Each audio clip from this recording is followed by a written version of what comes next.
Cool, Charles. So last week we were talking about leadership. Okay, actually we wrapped up last week's conversation on how can people actually train for leadership skills. Is Mm. it something that people just suddenly have, or is that are leadership skills something that people are born with, or do they can they actually train for those types of skills? What do you think?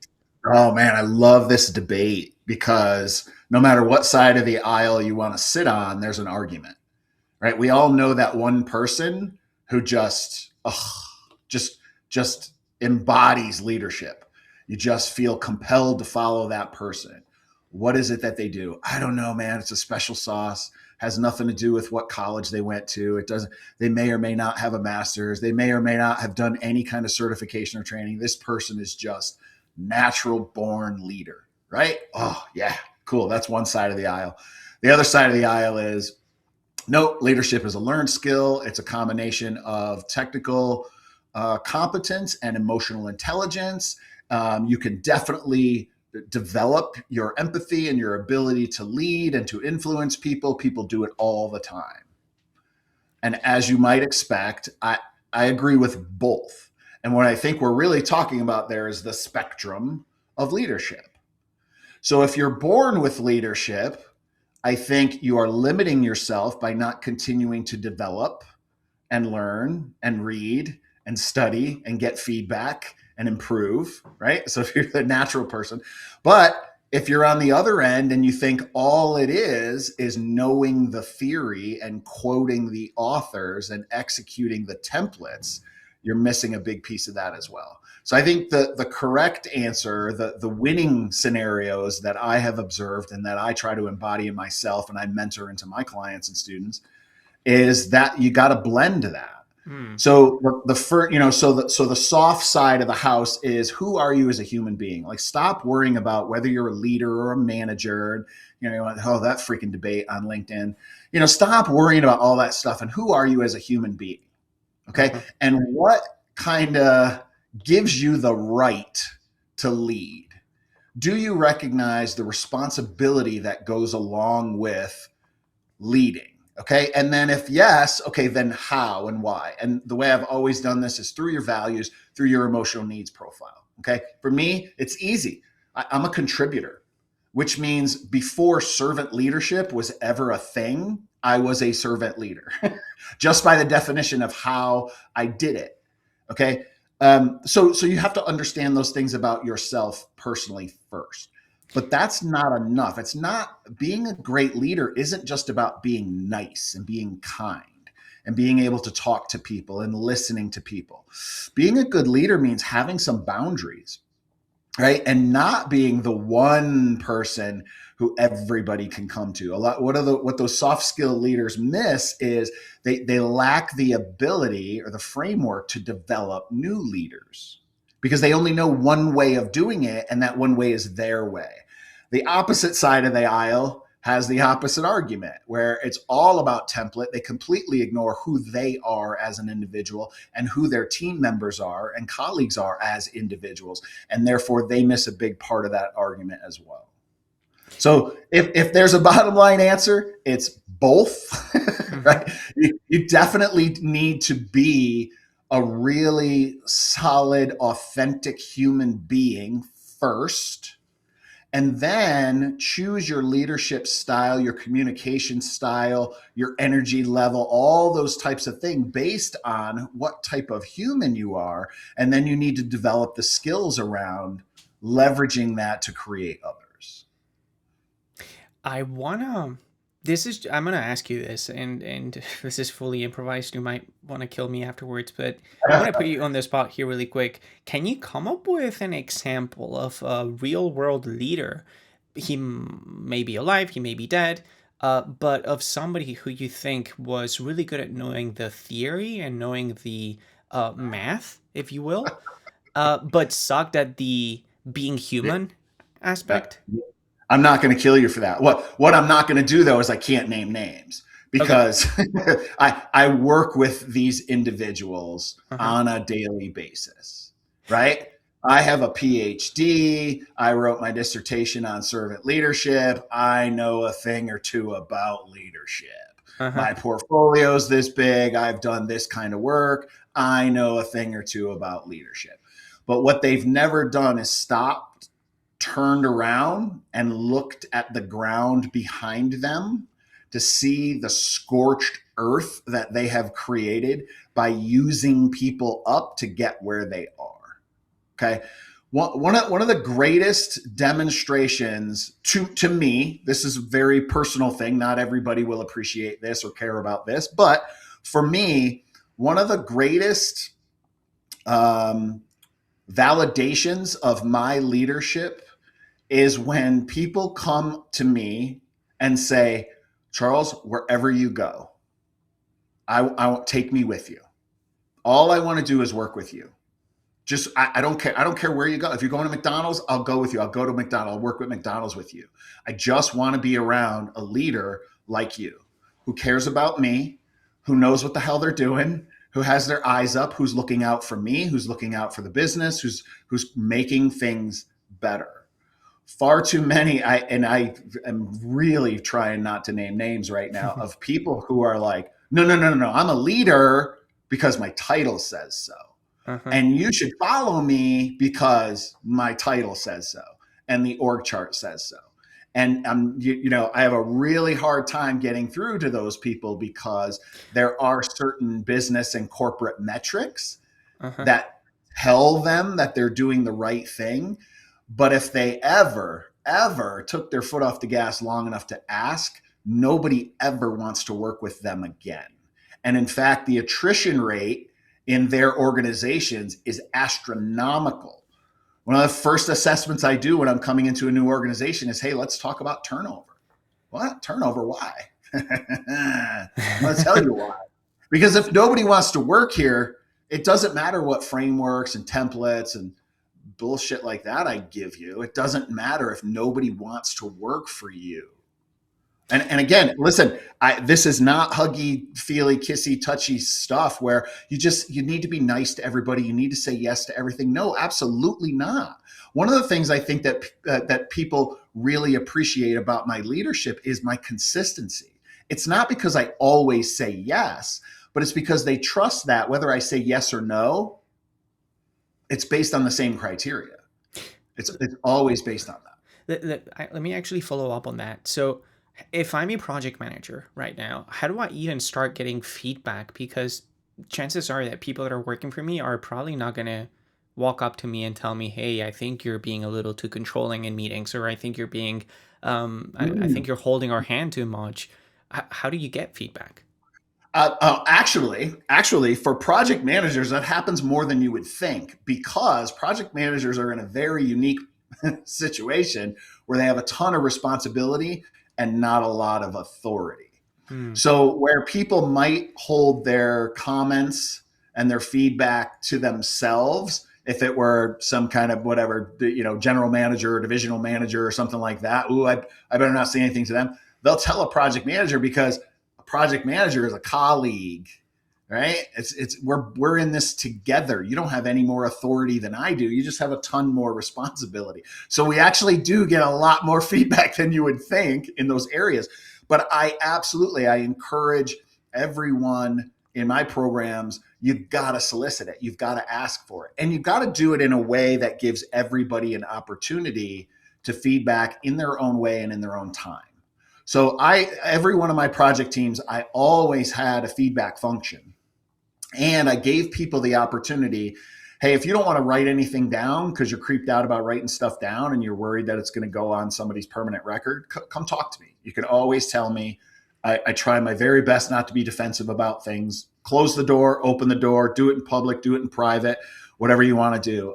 You're not comfortable with that, you can send me an email. You really want to get your thoughts together and you're worried about getting off track and you want to make sure you get all, send me an email. That's totally fine. It can still be just between us. You're still not comfortable with that? How about an anonymous feedback tool on my project teams? All of my dashboards always had a feedback button, and there was an option there to say anonymous. I don't want my information tracked. It's still a thing, believe it or not, where you Mm-hmm. can opt out of having your identity known and you can give feedback that way. The reason I did that is because if you truly want feedback, you don't control, you don't meter, you don't filter the feedback. Okay. And so that all these, sorry, man, but you hit a nerve here because this bullshit about, oh, I have an open door policy, come talk to me anytime. No, what that is that's an exercise of control, which means you can come give me your feedback, but only if you have the balls to come into my office, interrupt my day, and tell me to my face and get ready for me to push back on you.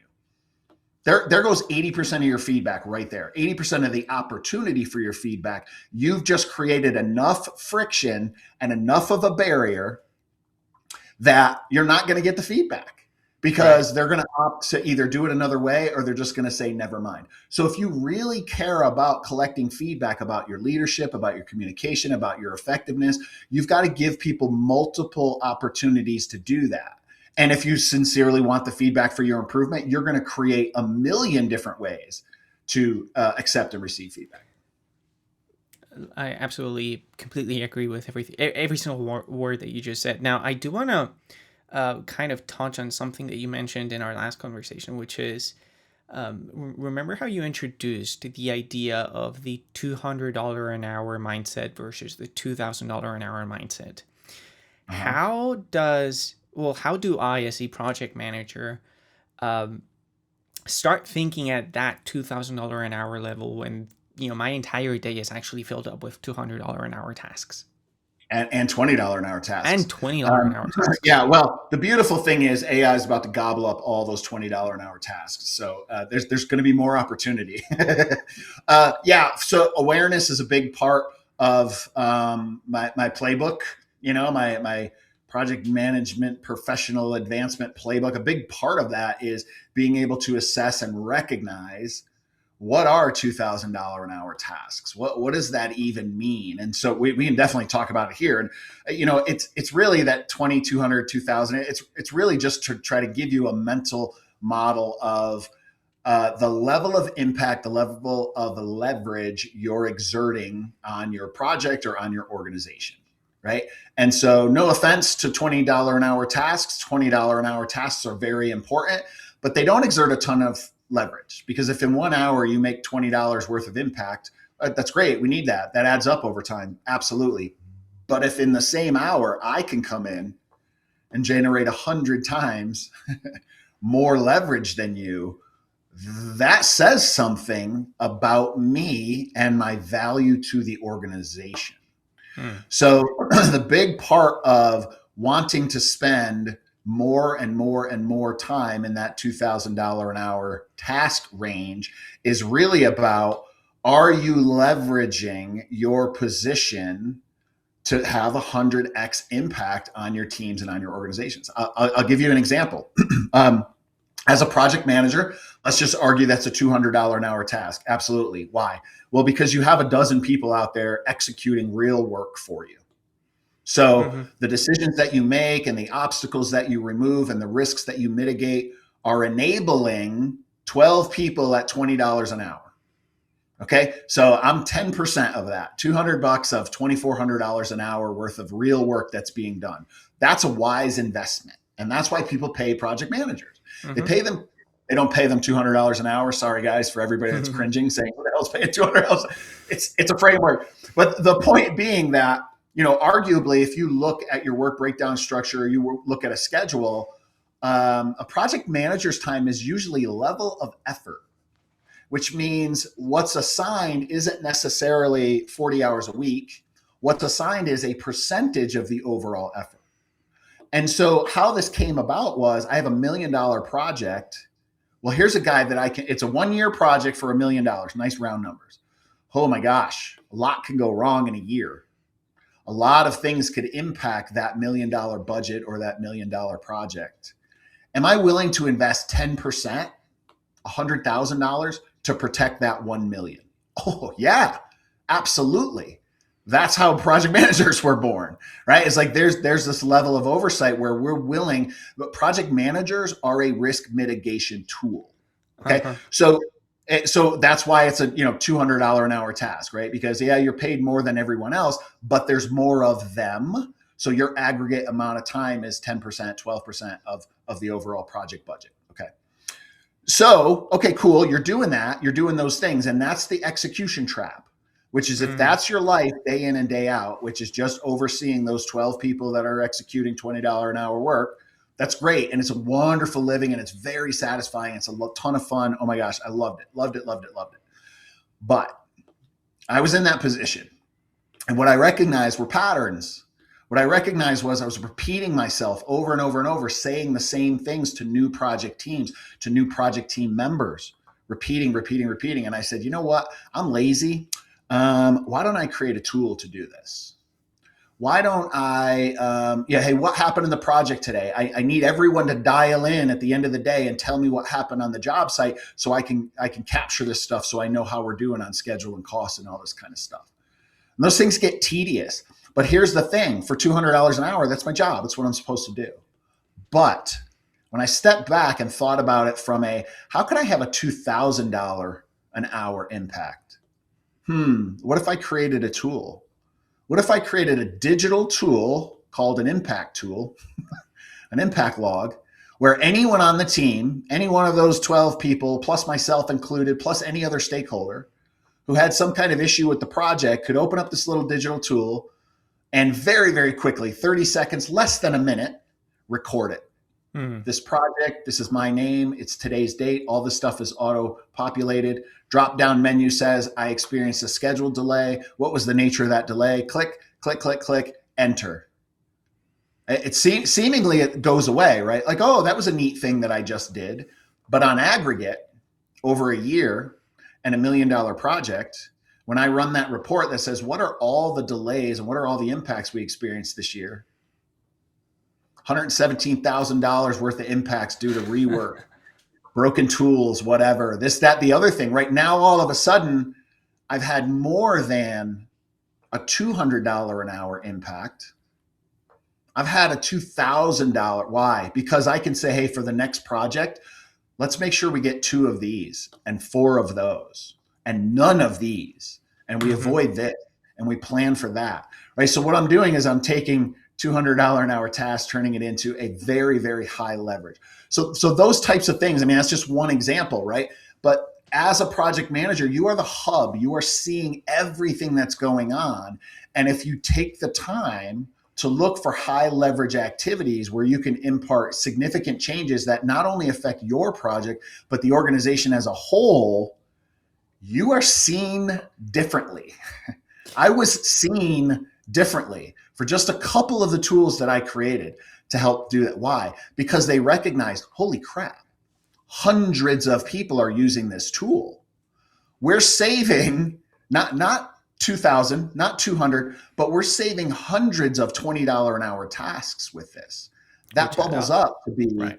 an organizational impact, right? So looking for those opportunities of recognizing where's my leverage? Where could I, and I like, I like the frame. Obviously I continue to use it because I want people to think 10x, 10x, 10x, Uh-huh. 10x.